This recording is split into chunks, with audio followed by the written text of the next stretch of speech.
Thank you for joining us today for the Conform to Christ podcast, where we seek to engage the mind, affect the heart, and call people to follow Christ. My name is George Mays. I'm here with Jay Jones, and this is Free for All Friday. Good morning. Good morning. Should have grabbed something to eat before we Hey, recording. somebody brought in some brownies. You want one? Let me go grab you one? No. They're homemade. That's okay. No one needs to see me snacking on brownies while we're talking. No, they won't care. And snack packs. I got snack packs back You got there. some snack packs? Yeah. You can get a spoon and eat your snack pack. Yep. I thought you were going to bring in a pizza today. You had my hopes up. Oh, you wanted one? I did, but I ate it already. Yeah, I had a Casey's breakfast pizza. Yeah, what's on that? This one was cheese and green bell peppers. I think maybe a little sausage. It's whatever's available in there. Yeah. It's surprisingly good. I've told you before. For it being gas station. I was like, nah, because I'd heard it's good. Mm-hmm. It is. It's like a legit pizza chain. Okay. Do Yeah. they make the pizza there in the gas station? Yeah, they do. Okay. Yeah. And it's pretty good. Yeah.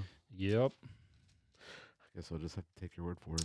You want me to bring you one in next time so you can eat it on air? That's Like your sushi? People I've had like pizza that. before. It wouldn't be as. Have you had as sushi fun. since that time? I have. Brought it in? Yeah. I have. You starting to like it a little bit? Yeah, it's Maybe. pretty good. Growing on you?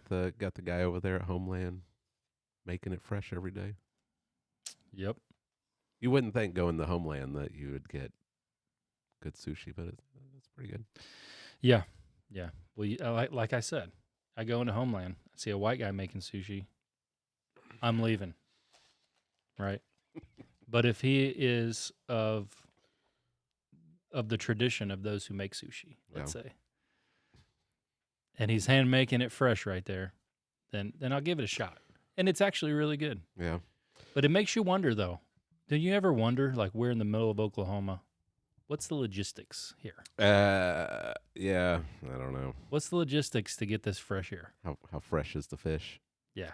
Yeah, I don't know. That always worries me just a little bit. A little bit. Yep. Yeah. This segment of the podcast brought to you by Homeland. Yeah. Homeland Sushi and Casey's gas station pizza. This past not this week, but the past week, I guess, was ShepCon. Yeah. Shepherd's Conference at Grace Community Church, MacArthur's Church, and we talked a little bit about the shakeup with Alistair Begg. He was asked not to come, and he agreed it probably wouldn't be good, probably be a distraction. Interesting. John Piper was there again. It's been a few. Oh, it's been a while. Years, hasn't it? Yeah, it's been a while. It's been a while.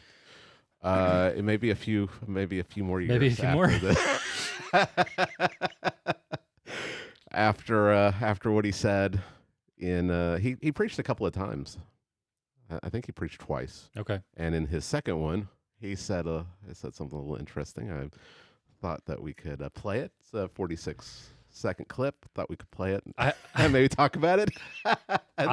Then we could get into our I'm main. aware of the controversy. I haven't watched this though. Okay. I don't know, so I don't even know exactly what he said. Okay. All right. Yeah. Well, let's. You want to turn the volume up and put it on the screen. This is John Piper at ShepCon. What are we after in our people's lives? And everybody said, obedience. So did I. Amen. But you had already quoted, if you love me, you will obey me. So I'm thinking, I'm after love, folks. And you are too. And because that love is not equal to obedience, and that love is not equal to agape. That love is erotic to the core. That's an overstatement. Eros means I find pleasure in you, Jesus. I find pleasure in you, Jesus. You are my preciousness. And there comes obedience. All All right. Okay, so He got a little carried away with himself. It looked like he did get. he said. He said it's an overstatement. Yeah. Yeah. Christianity is erotic to the core. Yeah. He did walk it back. He said that's an overstatement, but it already gone out. I wish the camera, because the camera started with, you could see MacArthur and Steve Lawson down there. I wish it would have stayed there. Yeah. So we could have saw their expressions when he said that. I sent that clip to you, and you sent back. He went full hedonism. He did. He went full hedonism. You never go full hedonism. Never go full Well, that's hedonism. that's kind of his ministry. That's his whole Mm-hmm. 40, 50 years of ministry. That's kind of the center of it. Yeah, right. Is that we should take pleasure in God. Mm-hmm. And it is true. We should, right?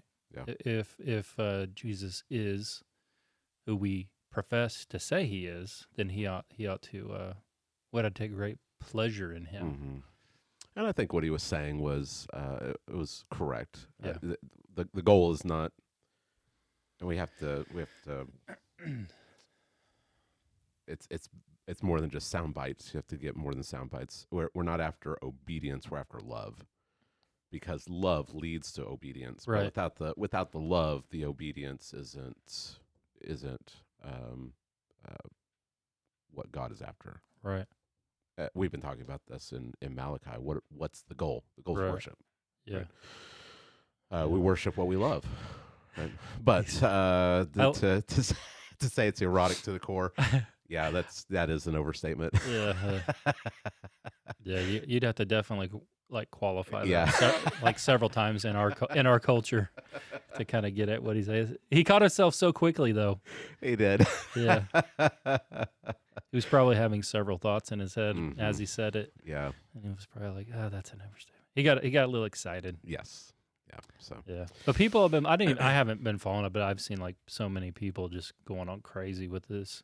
Oh yeah. Like articles being written, Mm. blah blah blah, whatever. But I mean, he did say I overstated it. Yeah. Yeah. I mean, Yeah. I mean, how many of us have said stupid things from the pulpit?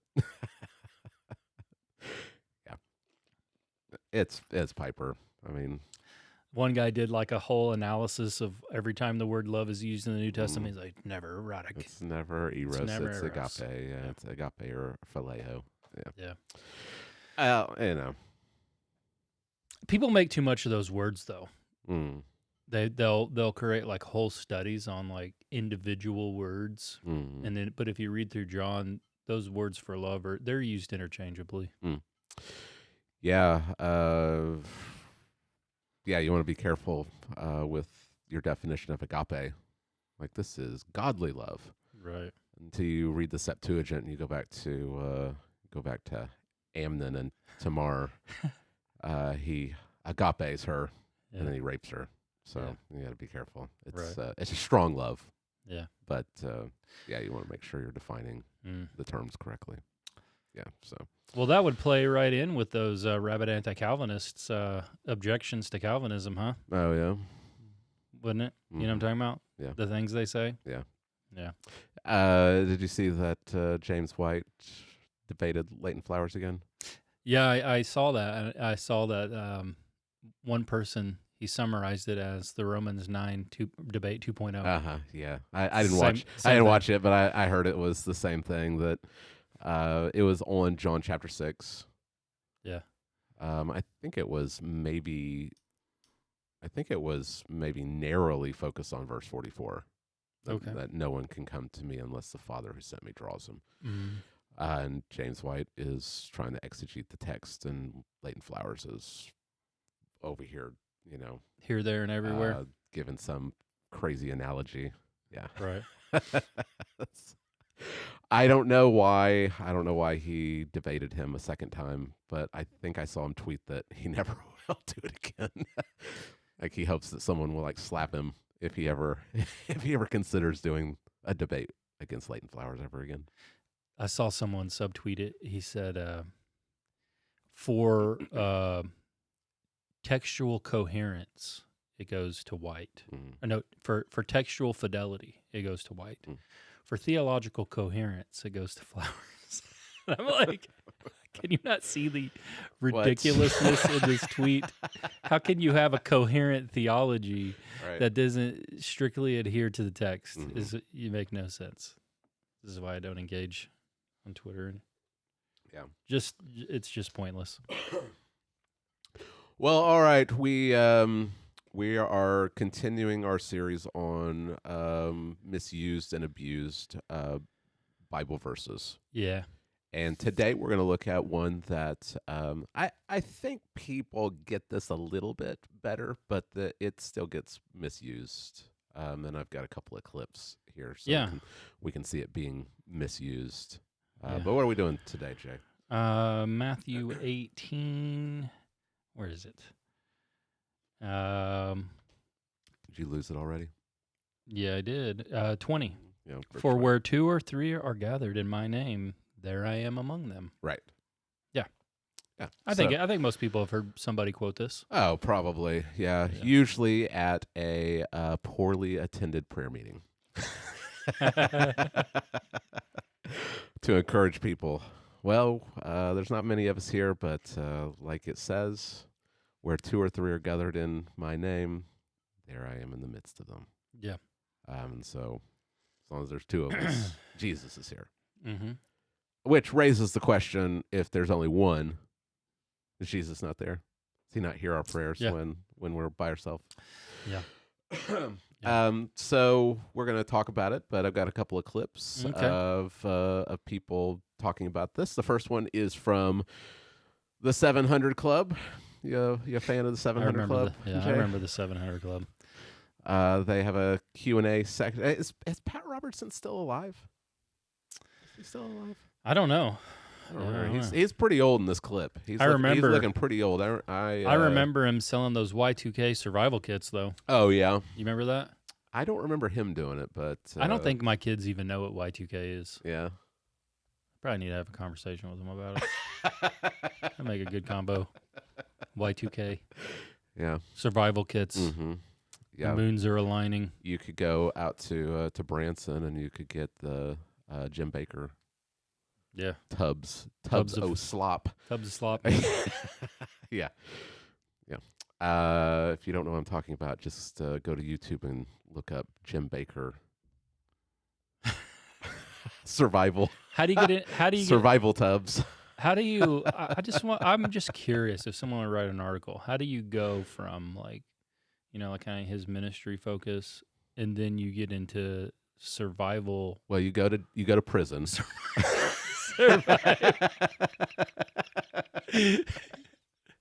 It'll change a man. You go to prison, yeah.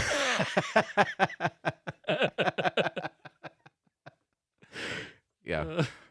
There's a definite logical progression.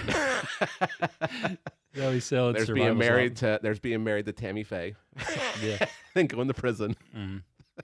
Didn't he have like a theme park for a while? I know it was planned. I don't know if they actually built it or not. I don't know. I'm not an expert in all things Jim Baker. Yeah. I know that they were planning on some kind of theme park, but they're in Branson. And they do like a talk show. Yeah. But he's constantly peddling his survival.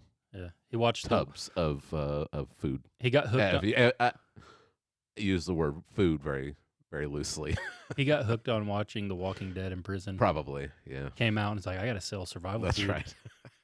That's what the church needs.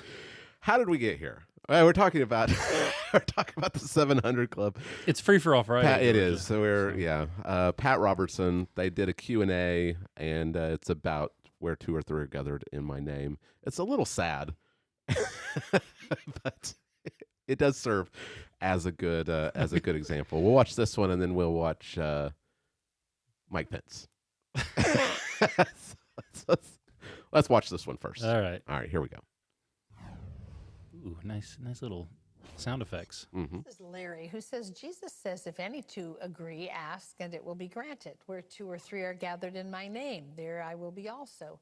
I'm shut in on oxygen 24/7 and watch CBN. Only one person ever comes around, and that's when I call needing groceries. Even then, this person only delivers and then leaves. My question is, do the hosts on TV count as the 2 or 3 gathered in his name, or do people need to be physically gathered together? I think they can be spiritually gathered together. I don't think they have to be physically. In the old days, it had I'm to be really physical, trying to but, hold a laugh they didn't have television. They because didn't the have poor guy, satellites, they didn't have all this the other- poor guy is alone. But I Jay's having a hard time keeping it together over here. oh, the poor man. Oh, So this is serious. This is serious, Jay.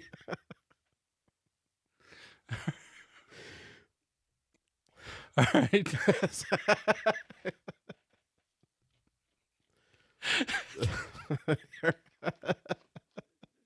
Oh goodness. Serious. Okay. All right.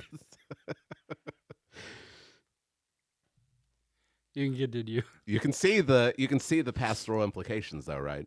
Oh man. Of getting this passage wrong, because you got a homebound guy, and he's wondering,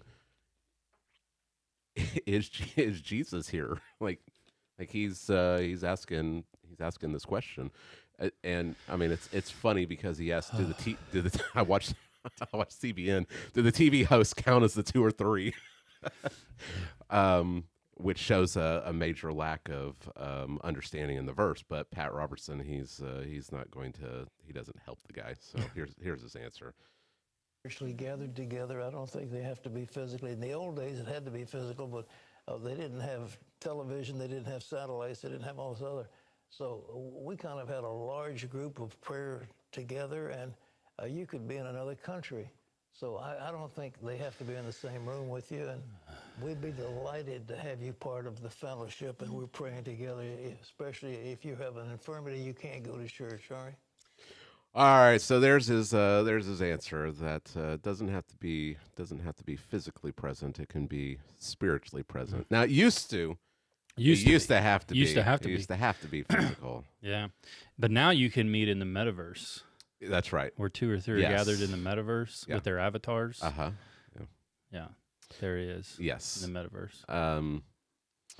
But again, it raises that question. Well, what if I'm alone? I mean, that's the concern that this homebound individual has. I'm alone.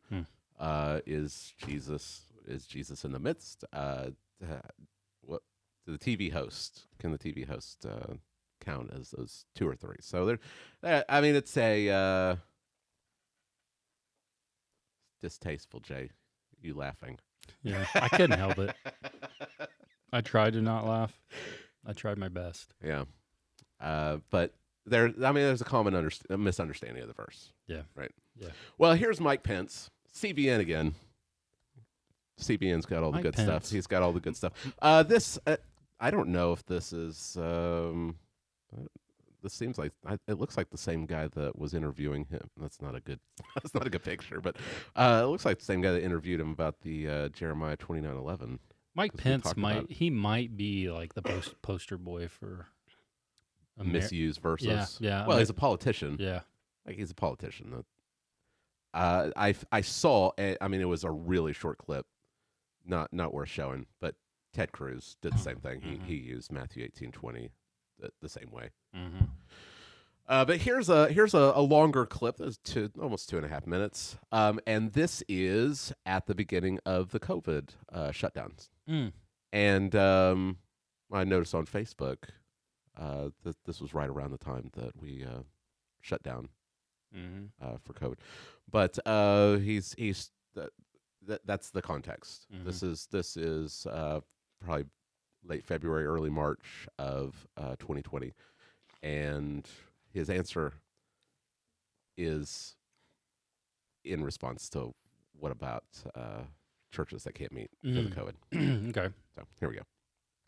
The faith community. They, by and large, have been obeying these guidelines. I do want to address some of those rogue pastors, if you will, that are still holding services. And I know that's the minority of pastors, but there are some who claim religious freedom, all of that. What do you say? What's your message to those that are still holding services in the pews? Well, I would have a message to faith communities across the country, and first and foremost, it would be a word of gratitude. I mean, our churches and synagogues and communities of faith across America have risen to the challenge. I talked to my mom this morning, and she had a neighbor who was bringing over some fresh groceries. I mean, it would be impossible to fully describe what faith communities, even during a time of social distancing and not being able to meet, have still been putting hands and feet on their faith. And it's one of the reasons why the President and I have took efforts to remind every American, as I do so again, that even if you're not in the pew on Sunday, that ministry is still going on. And so to the extent that you're able to continue to contribute to your local church, your local synagogue, your ministry, we encourage you to do that, because those communities of faith are making such an immense difference. And we are also grateful that I think most communities of faith around the country have heeded the President's coronavirus guidelines for America and avoided gatherings of more than 10. And to those who would, as we go into this very precious Easter weekend, who might think otherwise, I would just remind as a brother in Christ that, where two or more are gathered, there he is also. Mm-hmm. And this weekend, my wife and I will gather in the living room at the Vice President's residence. We'll watch our home church, College Park, in Indiana. And then after that, we're going to have a Skype Easter brunch with our kids around the country. We're all making do, but we can still worship, we can still practice our faith, and practice the really important social distancing that at this time in the life of our nation is just so. There you go. So you Isn't it kind of wild looking back, like completely arbitrary numbers that were just made up? Oh yeah, like 10. Mm-hmm. Where'd that come from? Right. Nowhere. Right. Yeah. 10 or more. Mm-hmm. No more than 10. Yeah. But you can take comfort, even though you have to social distance. That you can still worship because where two or more are gathered. Mm-hmm. My Yeah. my question is, as I was listening to this after the 700 Club one, was it Mike Pence's mother that was that was homebound watching 700 Club? Person delivering. You never know. Delivering the groceries. You never know. And then his we're gonna you could see like the fake excitement. We're gonna have a Skype lunch with the kids. Yeah. I'm sure that's a blast. Yeah. I'm sure that's a lot of fun. Yeah. Eating with the laptop right in front of you. Mm-hmm. Yeah, I'm sure that's a lot of fun. So. Yep. But there you go. Misuses of where two or more are gathered. There he is. Yeah. That's not a good excuse to not meet as a church, because if that's the interpretation, if Mike Pence's interpretation is right, then why go to church at all? Why not just worship with your family? And that's legitimate, because where two or more are gathered, there's Jesus. So Right. Corporate worship is not it's not that important. Yeah. So obviously we have to go to Matthew and read a little more than those few verses. Right. Like, the context really begins in verse 15. But before you even get to the context, I think, something like, what would you say to somebody who's homebound or whatever, right? Like, what should he have said? What would I say to someone? I would just take someone to Psalm 139, 7 through 10. Yeah. And to understand God, who he is in his essence. Mm-hmm. You can't ever get away from God. So if you're completely alone, maybe you're a prisoner of war and you're the only Christian within 500 miles, locked in a cell, he's there with you. Yeah. Well, also, Jesus' promises in John 15, 16, 17, that the Godhead, the triune Godhead, makes their home. Yeah. Makes his home in the believer. Right. So he's with us, and the promise of the Great Commission is that he's with us always, even to the end of the age. So you're not alone. Right. But for someone that's homebound, I mean, this again is this doesn't minimize the importance of the local church. It actually elevates it. The importance of the local church is that the local church reach out and minister to those people who are homebound. Mm-hmm. We have to do a better job of making sure that those who are sick, who have chronic illnesses, like they're not forgotten. Right. And we Yeah. can do that in a variety of ways, visiting them, sending them cards, calling them. We have a variety of different ways that we can make sure that even a text message nowadays, you can send a text message to people and just let them know that you're thinking about them, that you're praying for them. So it's, I know myself, in the past, I haven't done a great job. I mean, Northwest was filled with homebound people, and I wasn't always the best at reaching out to them, but we need to do a good job. The local church needs to do a good job. Yeah, I mean, you can't bear all the weight. I mean, the church exists to do ministry. Right. The people of the church.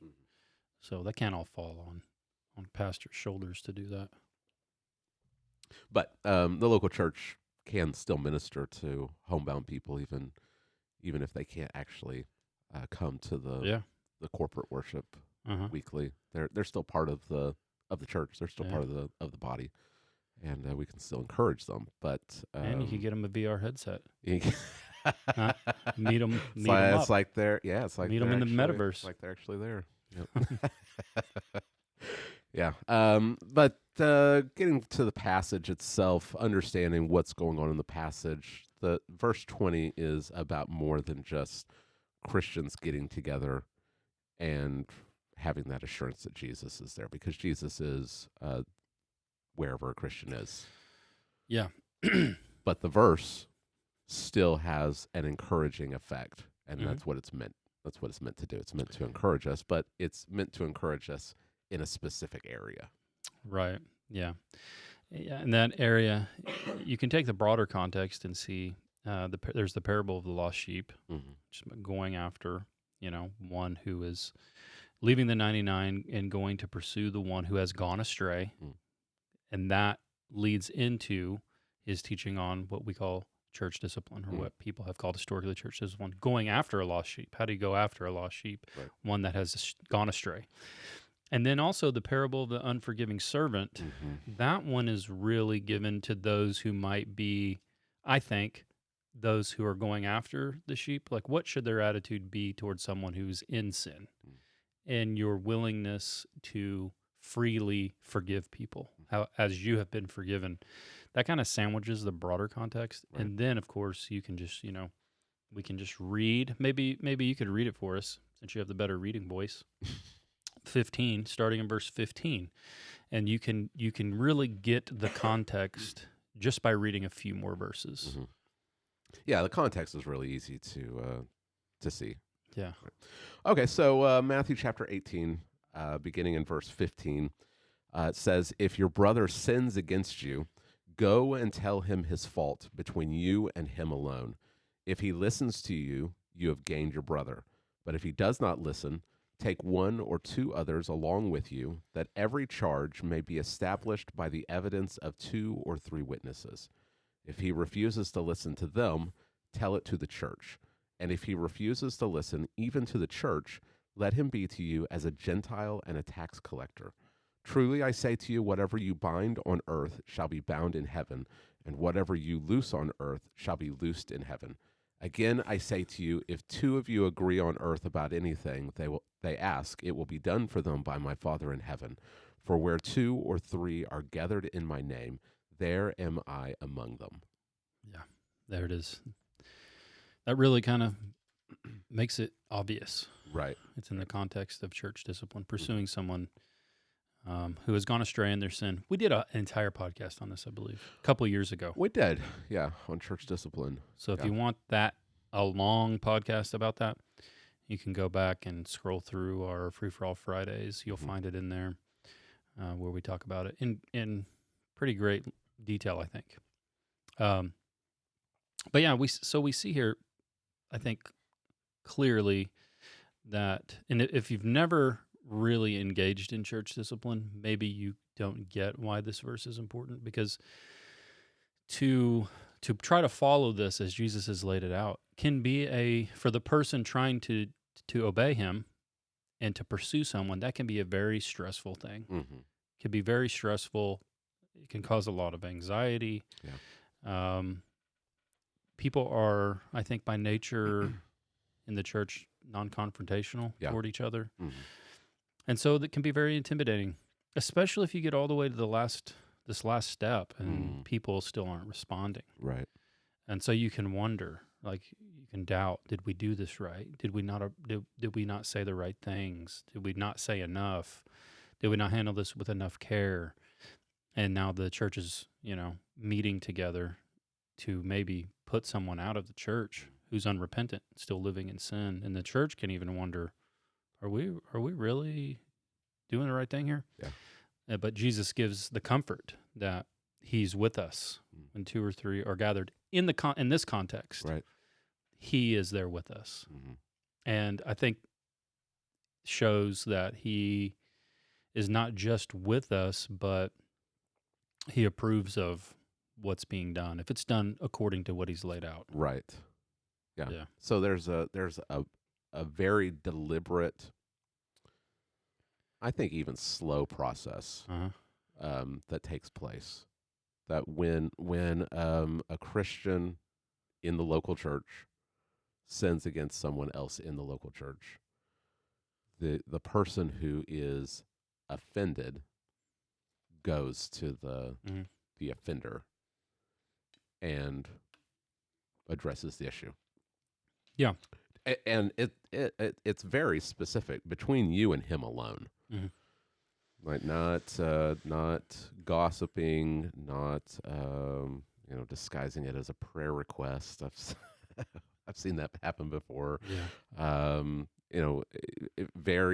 You keep the circle tight, As small as possible. as small as possible. Yeah. If an individual sins against you in some way, the circle needs to remain for the moment between you and that person, Right. and don't expand it prematurely. You go to that person alone and address the issue. And the hope is that between two Christians, two brothers or two sisters, or however it plays out, those two will be reconciled to each other. Right. That you'll win your brother. Uh-huh. But sometimes that doesn't happen. Right. Sometimes the person that there could even be misunderstandings. People get offended by mistake all the time. So if maybe they can't come to that reconciliation, that they can't come to that agreement, then you expand the circle a little bit, and you bring 2 or 3 more people with you. Yeah. So that every judgment has two or three witnesses, Right. in accordance with the Old Testament law. That it will be established by 2 or 3 witnesses. Again, you're keeping the circle pretty small. Yeah. We're talking like 4 or 5 people within the local church. Right. And maybe with some other people to help, then there can be reconciliation. Sometimes that doesn't work either. Right. And we witness that ourselves. Sometimes it doesn't work, and so then if it still is ongoing, then you take it to the church. And I think that means you take it to the elders. Like you don't just start blasting the person on social media or going around gossiping. I think you take it to the leadership first. And then as the leadership is thinking through the issue, probably reaching out to the person themselves, then if all else fails, then the leadership will take it to the church and present the issue to the church, and the church gets involved. So now the circle has been expanded to the entire local church. Right. So then, And this isn't something that you right. don't just hammer this through. Like, I think that this takes time because maybe it's not that big a deal. Hmm. You know, maybe it was, an offhanded comment that you took the wrong way, or well, maybe they meant it, but I'm gonna show grace anyway. Hmm. Like that, like not every issue is take it to the church level, Right. right? So Yeah. I think, again, time, patience, grace. I think all that goes into this. Right. Yeah. And then the church, which now would be hopefully a lot of people that know the person, Mm-hmm. it really doesn't have the same effect maybe if the person isn't personally known. Mm-hmm. Like, Right. maybe if you're in a mega church, you may not even know 90% of the people there. Yeah. But hopefully you would know a lot. And so a lot of the people that you do know who have some involvement in your life, now there's more of them Mm-hmm. reaching out to you with the goal of not being punishment, but reconciliation. Reconciliation. Yeah. Yeah. This is supposed to be restorative.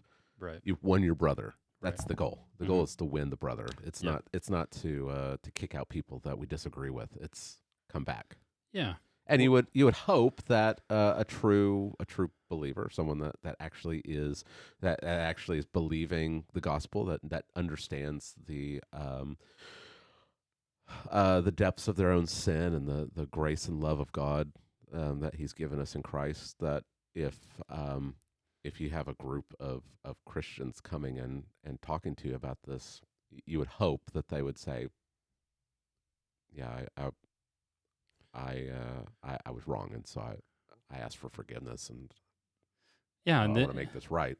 the parable of the unforgiving servant comes in. Mm. Because if somebody does, even if it's a public shameful sin, Mm. well, how do you respond? Right. And we should forgive as we've been forgiven, which Right. means fully. Yeah, you've got this parable where this servant is this king is calling all debts Mm-hmm. to account, and the servant comes, and he owes 10,000 talents. One commentator, I think it was R.T. France, in his Matthew commentary, he said this would be the equivalent of like $1 gazillion. A It's gazillion. like it's unpayable. Yeah. Like Mhm. you would have to live multiple lifetimes to get this is like 1,000 years worth of debt. And the servant says, "I'll give me time, I'll pay it back," which is ridiculous, right? Because you can't repay $1 gazillion.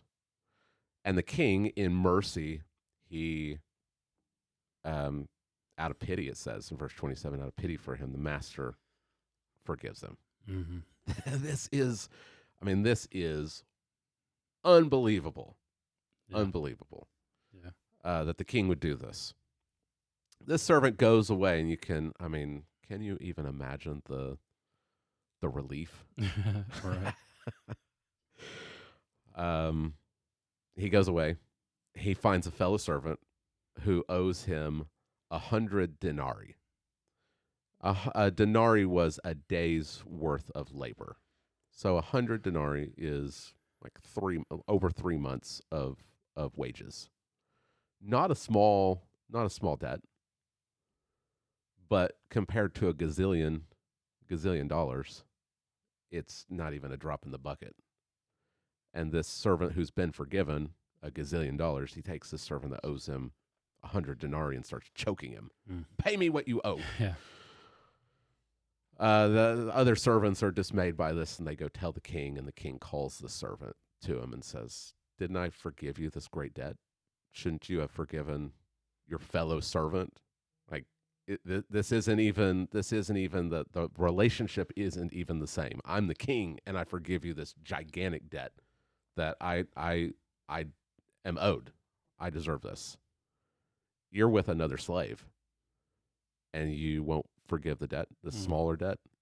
And so he throws the unforgiving servant in prison, hands him over to literally the torturers Mm. until you won't get out until you pay everything. Well, again, this guy owes $1 gazillion, so Right. he's never getting out, right? And the whole purpose, the whole lesson of the parable is if you truly have received the forgiveness from the King, if you truly understand the grace that's been shown to you, then you will be all more willing to forgive fellow sinners Mm-hmm. who sinned against you. Right. But if you don't, if you do not forgive others their debts against you, then it just goes to show that you've never actually experienced the forgiveness from the King. Yeah. I think this is one of the most observable things or marks of a Christian that you can see. Mm-hmm. So someone is born again. They may struggle with a lot of sins because they have developed, like say they convert as an adult, patterns, right? But once you have experienced forgiveness yourself, it's my experience anyway, that this is one of the big signs of a Christian is that they themselves are forgiving, and will forgive. I want to use the word easily. I don't know if that's the right word. Quickly, without hesitation, without reservation. Yeah, I don't know if it's because I mean, again, that's why I wanted to point out, like 100 denarii. It's not it's not a small sum. Mm-hmm. So for him to forgive that is going to cost him something. Mm-hmm. Forgiveness might cost you something, but in light of what, like in comparison Mm-hmm. with what you've been forgiven, forgiving someone else for some slight should be a no-brainer. Right. You should be willing to do it because like no one is ever going to sin against you anywhere close to how you've sinned against Christ. Right. Yeah. And how did God in Christ forgive you? That's the one to grasp first. To have a realistic view of your own sin Mm-hmm. and what Christ did for you. Right. We should be like our God. And I think we're made that way. We're made that way by our conversion, by the indwelling of the Spirit. It is not a natural human thing to forgive. I think we can. No, our tendency is to hold it in and to hold grudges. Mm-hmm. But the Apostle Paul in Ephesians chapter 4, he's teaching the Gentiles to put off their sin and to put on the new man, Mm-hmm. put off the old man, put on the new man. But in the middle of that is you have to have this renewal of your mind. You have to have your mind changed. And so he says that you're supposed to let all bitterness and wrath and anger and clamor. I like how the LSB translates that as shouting, like this angry shouting. The Christian shouldn't be a person that's just constantly griping and shouting at people. And slander should be put away from you. You should put it off, along with all malice. What are you supposed to put on? Be kind to one another, tender-hearted, forgiving one another. Well, how do you do it? Your mind has to be changed. And so he says that you're supposed to be kind. You're supposed to be kind, tender-hearted, forgiving one another, as God in Christ forgave you. So when your mind is transformed by the gospel and you recognize what God has done for you, then you should be able to put off bitterness and wrath and slander and shouting and malice and put on kindness and tenderheartedness and forgiveness, because that's what God did for you. Yeah. But it's not always easy. Yeah, and the first place you get to kind of exercise this is in the context, I think, of a marriage. So if I'm talking to a young couple, maybe they're about to get married or they're brand new married, early 20s, say. A lot of times my wife will be there. And this is kind of one of the big things that we hit on is if you want to have a good marriage, then you have to be people, your home has to be a home where people are forgiven quickly and easily. I want to say easily, but you're willing to give it, and you're not going to hold grudges. Mm-hmm. And if you can adopt that right away at the beginning, you're really laying the foundation for a good, healthy marriage. Yeah. And forgiveness means I'm not going to hold this against you. I'm not going to talk about it with other people. I'm not going to bring it up in the future. Hmm. Like, well, remember when you did that? Like, Remember that's not 20 years ago? That's right. Right. Yeah. Yeah. You can't. Forgiveness means to let it go. You're not going to hold it against that person, and you're not going to go around and talk about what your wife did. Can you believe what the old ball and chain did? Like, that's not forgiveness. That's holding on to it. And Jesus actually says that you're supposed to do this if your brother sins against you 7 times in the same day and comes to you 7 times in the same day and says, "Will you forgive me?" You're supposed to forgive him. Yeah. That's because that's what God does. Right. And how many times do we sin against God in a day? Mm-hmm. But it's more than 7. Yeah. Right? Yeah. And yet he is he willingly and even joyfully will forgive us because of Christ. Yeah. And That's so right. we should forgive others. But so going back to Matthew 18:20, it can be difficult to do this, to go through this process of confronting someone, of laying out your grievance. You've sinned against me. And then if they don't listen, bringing more people. And then if they don't listen, going to the church. Mm-hmm. And if they don't listen to the church, putting them out of the church. That's hard. Yeah. We've had to do it Yeah. a couple of times here, and it's difficult. And so Jesus's words in verse 20 that wherever 2 or more are gathered in his name, to be obedient to these these words, he's in our midst. And so we don't have to the temptation is to fear man and not do this. Right. Which a lot of churches do. They don't practice church discipline. And I've seen sexual immorality and disunity and gossip and anger and all kinds of stuff happen in a church that doesn't practice church discipline.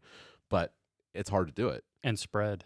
It spreads, yeah. Yeah. And it actually hurts the church more to not practice church discipline than to practice it. But it's still hard to do it, especially when if you've never done it before, if your church is trying to be more faithful.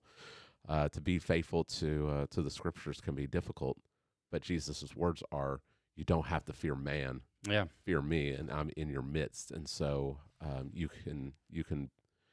can know that you can be faithfully obedient to Christ and his word, even in the midst of difficulties, because he's there with us. Yep. You got it. So. Very good. All right. Thanks for tuning in today for another Free for All Friday on most abused or misused Bible passages. Not sure what we're calling it. Yeah, it's one of the. It's like the 5th one, and we don't know what we're calling the series. Yeah. So hopefully you'll tune back in on Text Driven Tuesday, and we will be back in Malachi talking about divorce. So I'm sure you'll be interested in that, and you'll want to come back. Please give us a like, subscribe, share. Go to the App Store, any of the app stores, and give us a download, and you can find all of the church sermons and podcast in one spot. All right. Hope everybody has a great weekend. Enjoy your Sunday at your local church, worshiping God. We'll see you next week. Bye-bye.